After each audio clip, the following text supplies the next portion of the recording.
dia, agora é a segunda parte do caso da Isabela Nardoni. Na primeira parte a gente entrevistou o delegado Reinaldo Braga e agora a gente vai entrevistar o perito Danilo Galdino. Tudo bom? Olá, tudo bem a todos? Um prazer estar aqui com vocês. Como primeira pergunta, a gente vai fazer o que faz um perito criminal e em quais circunstâncias ele é chamado.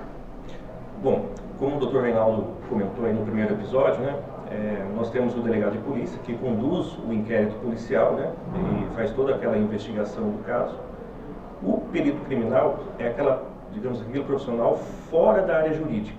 Então, há alguns pontos no inquérito policial, numa investigação, que depende de um técnico, da visão de um técnico para levar isso para o inquérito policial, para a convicção das autoridades, né, o delegado de polícia, o juiz de direito, né, enfim, que vai julgar o caso ou investigar.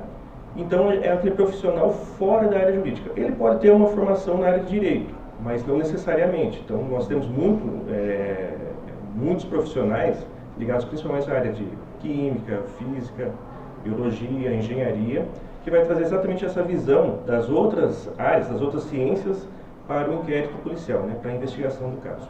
Então, basicamente isso, seria aquele profissional responsável por analisar os vestígios, né? Então, os vestígios pode ser tanto o local de crime como algum objeto. Então, ele vai pegar, principalmente naquela formação que ele tem mais aptidão, ele vai estar trazendo, né, aplicando a ciência, né, da formação dele principalmente, né, e trazendo para o caso em si, né, a aplicação da ciência para desvendar um crime. Sim. E existe algum caso que você atuou que marcou sua trajetória nessa profissão, que você se lembra até hoje? Essa pergunta o pessoal faz bastante, né? Uhum. E fala principalmente que você ficou mais chocado, principalmente esse tipo de coisa, né? A gente acaba se acostumando com os casos em si, né? É claro que toda vez que envolve morte, né, não é nada, a gente não pode tentar colocar isso como normal, né? Nunca é normal.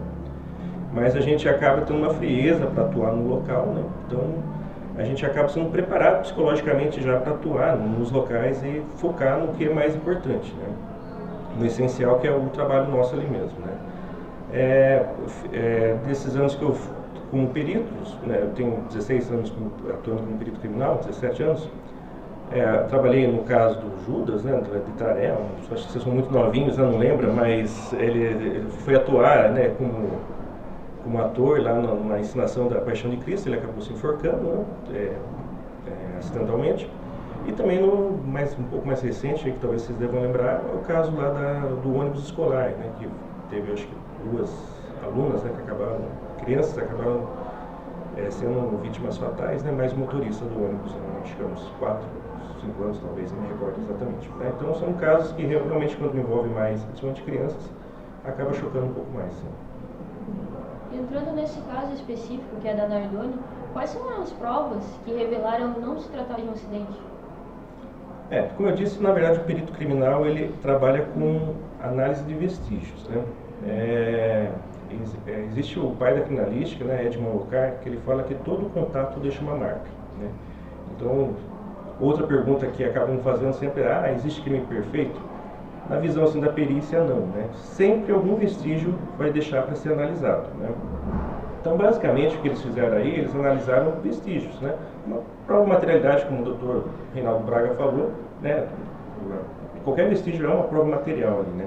Então, eles viram lá o local de crime em si, né? Aonde que havia, por exemplo, uma suposta, né, mancha de sangue, né? Porque eles, na ocasião, eles utilizaram luminol, né? Para ver exatamente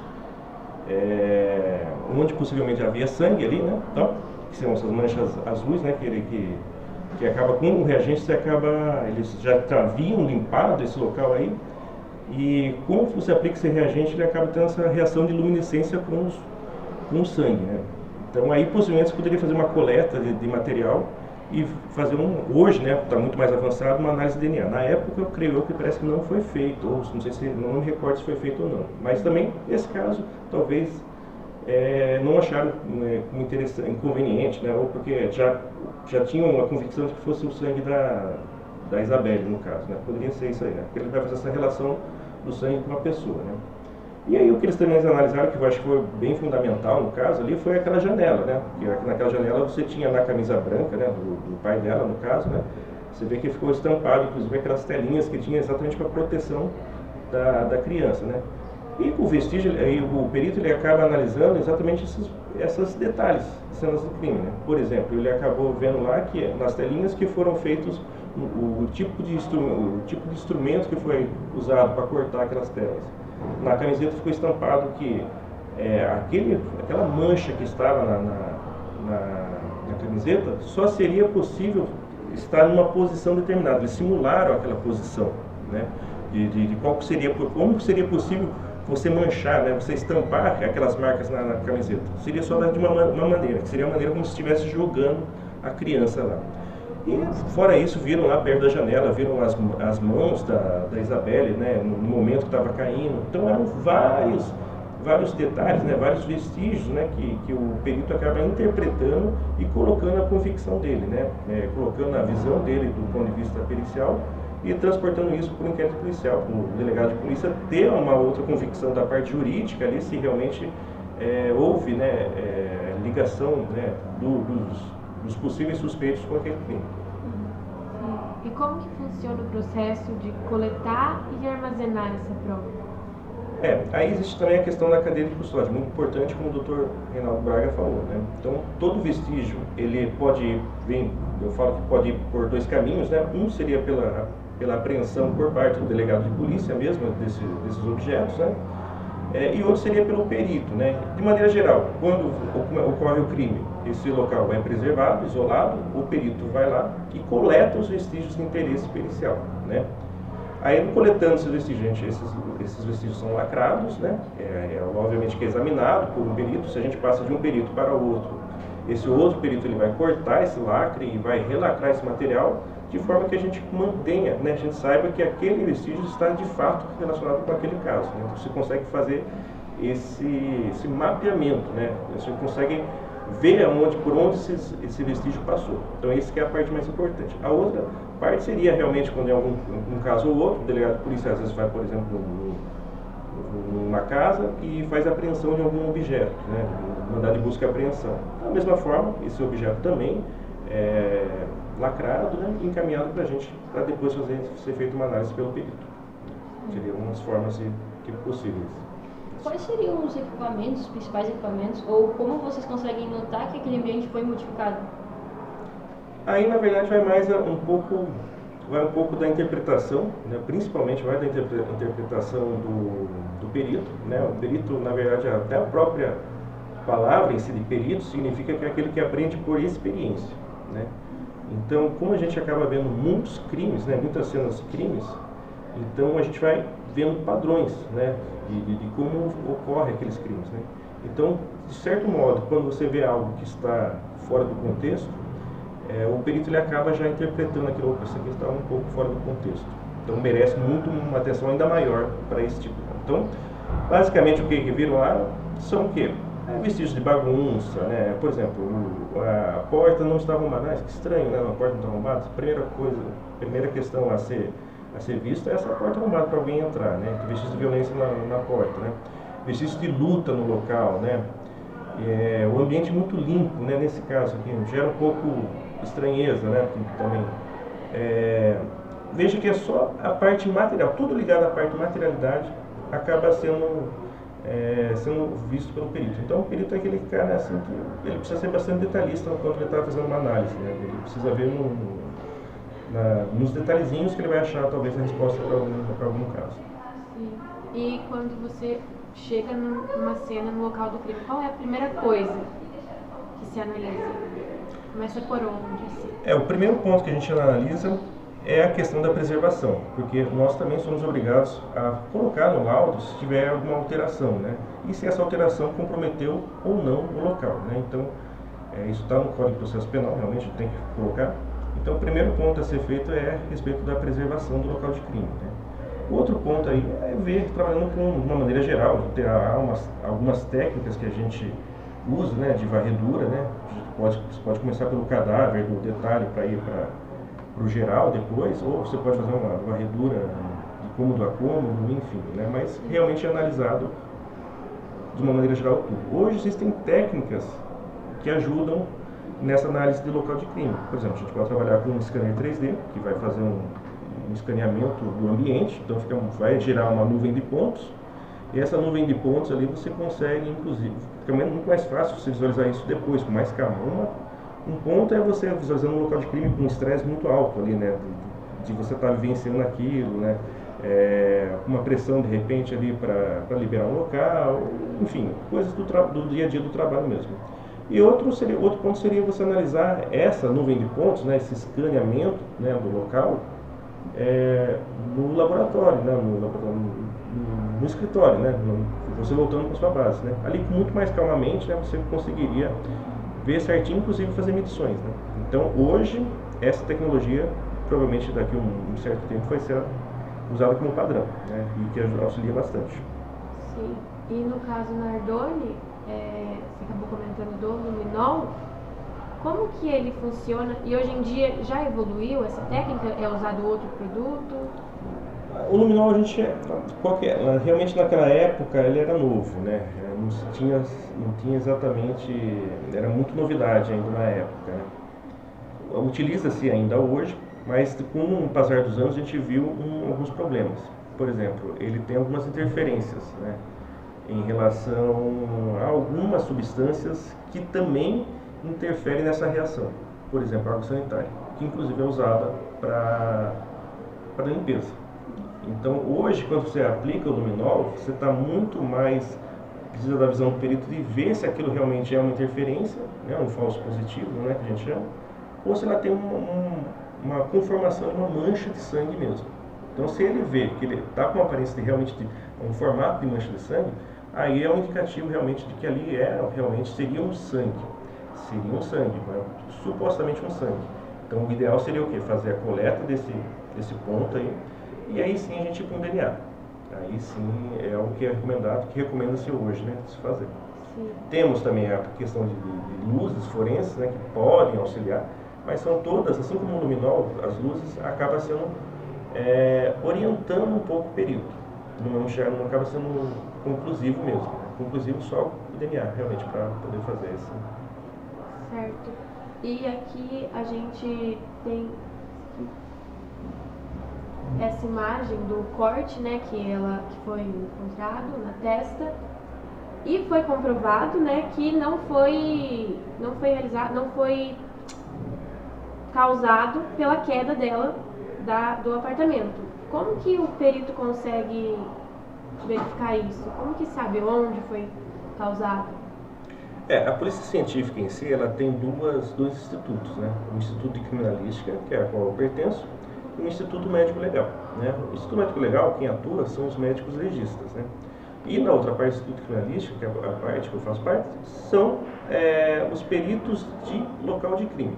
Então, da mesma forma que a gente tem o conhecimento do local de crime e tem aqueles padrões, né, que a gente sabe, né, suspeita quando algo está errado ou está fora do contexto, digamos assim, o médico legista também. Então, ele vai analisar e ele vai saber, com base, porque ele só analisa o corpo em si, né, ele vai saber qual lesão é provocada por uma possível uma queda, né, por exemplo, ou uma possível lesão assim, realmente proposital, né, no caso, né. Esse caso específico aí da Isabela Nardoni, o perito, ele conversou com o legista e inclusive esse sangue que ele está colocando ali na imagem é um sangue que seria só possível, né, eles analisaram a roupa também e analisaram que só seria a menina estaria numa certa posição, a qual haveria o gotejamento na roupa. Então veja que acho que a roupa não aparece ali, mas inclusive eles chegaram num consenso, inclusive, de qual posição que ela estaria, onde ela foi deixada. Isso, veja que aquela questão que eu falei de interpretação de vestígios é muito importante. Não é um vestígio só que faz uma amarração, né, para uma conclusão de algo, né, mas a análise geral, né, são vários vestígios que levam a uma única conclusão. Só poderia ser dessa forma. Então, da mesma forma lá, provavelmente o médico acredita-se que essa lesão, se fosse uma queda, seria de uma outra forma, e não nesse formato que estava aí na testa dela. Como que é o processo para vocês analisarem a mancha de sangue? Tem mais alguma tecnologia que vocês usam, alguma coisa do tipo? Não, hoje nós fazemos o exame, aqui nós trabalhamos são hierarquias, né? Aqui nós trabalhamos em equipe de perícia criminalística, Então, basicamente, a gente atua em campo, né? O famoso perito clínico geral. Então, a gente atende todo tipo de crime, desde crime ambiental, acidente de trânsito, homicídio, suicídio, furto. Então, a gente não tem áreas especializadas. Mas conforme você vai indo para as diretorias, a hierarquia, né, por exemplo, Núcleo Sorocaba, Núcleo São Paulo, lá em São Paulo você tem os laboratórios que trabalham, né, especificamente com áreas. Você tem aquele profissional, por exemplo, o biólogo que trabalha com DNA, né, você vai ter o físico que trabalha no núcleo de física, então você consegue especializar, engenheiro no núcleo de engenharia. Então fica muito mais fácil, né, com base no seu conhecimento de casos que você atuou só naquilo, de você saber, né, de você trabalhar num determinado caso, né, você se especializa naquilo, né. É o caso que hoje acontece com o DNA, né. Hoje a gente faz um exame preliminar aqui na equipe, né, para ver se é um sangue humano. Se é sangue humano, a gente faz essa coleta, realmente, inicialmente no local a gente já faz essa coleta, tira uma pequena amostra desse material para ver se ele possui sangue humano, né, se é sangue humano.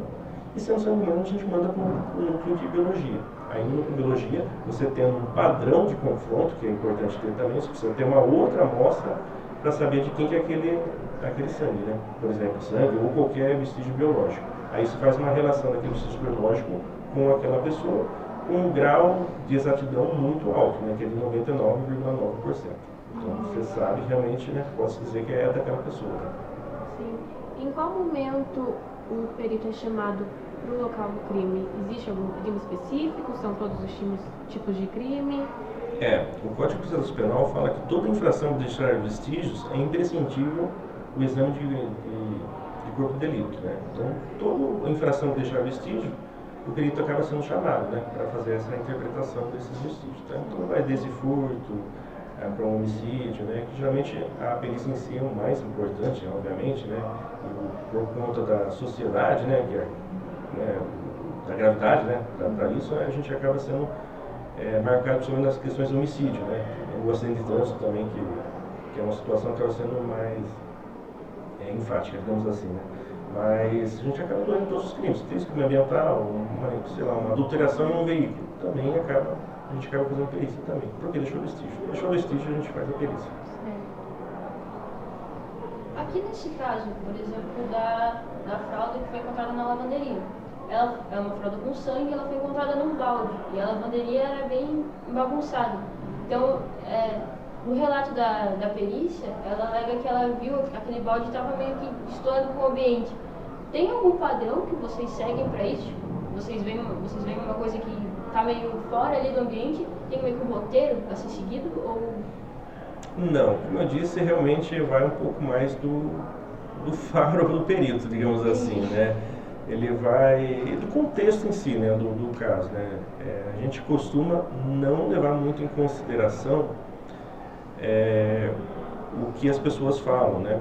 Porque toda vez que as pessoas falam, meio que induz você a já ir naquilo lá, né? Então, um cuidado que o pessoal sempre fala para tomar é de não se levar né, uma coisa que, por exemplo, imagina se o perito fosse lá e aí você tem os pais da criança falando, entrou uma pessoa tal aqui tal, e jogou, né, enfim, né, aconteceu tudo isso. Imagina se ela acreditasse nessa história, a mente da pessoa, a mente do perito já ia focar em fazer uma perícia já meio que pensando nisso. Então, né, aí ela é uma perita bastante experiente, né, na época, a Rosângela Monteiro, que trabalhou nesse caso, inclusive ela só trabalhava no crimes contra a pessoa, né, mesmo, há muitos anos trabalhando, e ela, né, a própria experiência dela viu que realmente aquilo estava fora de contexto, né, e não deixou levar com essa versão, né, inicial do fato, né, e que é difícil, né, imagina você achar que os pais vão matar uma criança, a própria filha, né, no caso madrasta ou o pai, né. Então, mas realmente são objetos um pouco fora de contexto, digamos assim, que eu posso falar. Se está um pouquinho fora de contexto na visão do perito ali, já gera um pouco de dúvida e merece um pouquinho mais de atenção ali dele. Pode ser que sim, pode ser que não, mas merece pelo menos uma atenção maior ali para aquele objeto em si.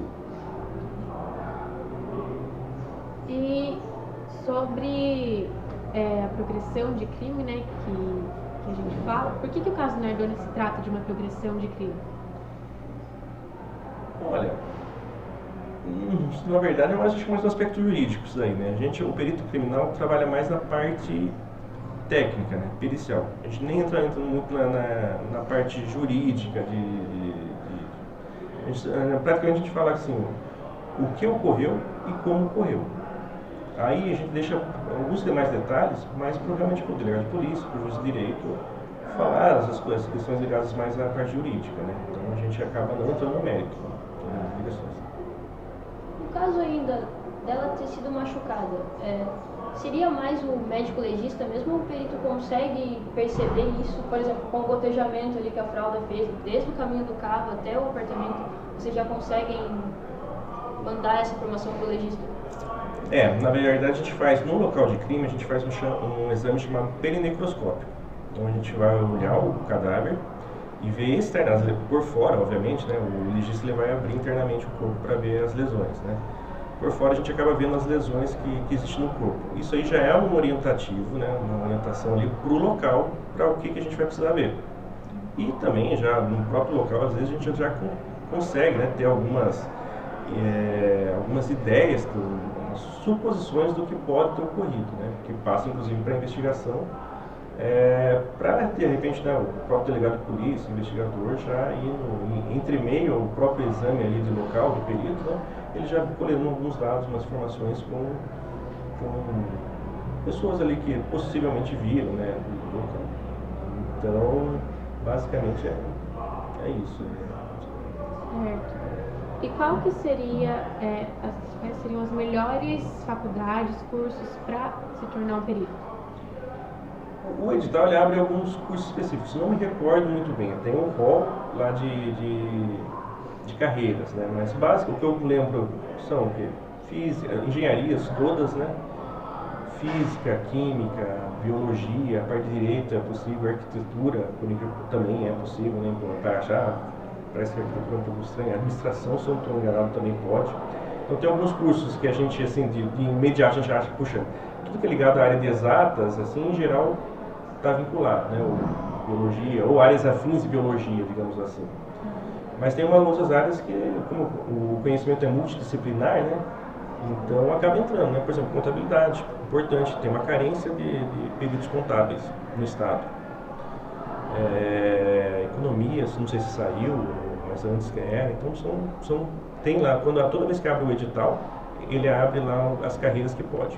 Seria através de concurso público. Sempre através de concurso público. Certo. E o mercado de trabalho assim na perícia, como funciona? Tem o estado de São Paulo, qual seria o estado que mais existe peritos, mais área de trabalhar? A Polícia Científica do estado de São Paulo, né? Não sei, creio que a Polícia Civil também, né? Mas é a maior a parte criminalística é a maior do estado, é a maior da América Latina, né? Em ocorrências, né? De policiais, né? O Instituto Criminalística realmente é um instituto maior da América Latina. O nosso efetivo é muito grande, né? Realmente, né? Tipo, o crime, há muitos crimes, né? A população é muito grande, né? Então há bastante perícia. Eu creio que no estado, no Brasil, creio não, é certeza, né? No Brasil é onde possui mais peritos, né? Atuando é no estado de São Paulo. Mas cada estado, ele possui sua carreira aí. Cada estado possui o perito criminal, né, estadual, assim como tem também o perito criminal federal, que atua na esfera criminal, na esfera federal. E é isso, nós agradecemos a possibilidade, a disponibilidade de contar pra gente um pouquinho mais sobre essa área, que também está bastante ligada, né, com o nosso curso. E obrigada. Eu que agradeço o convite, né, e até aproveitando a oportunidade, né, gostaria de falar que o CIEE, né, está com uma vaga aberta, né, aqui para fazer estágio, né, aqui no nossa equipe, né, são áreas de farmácia, química, bioquímica ou afins.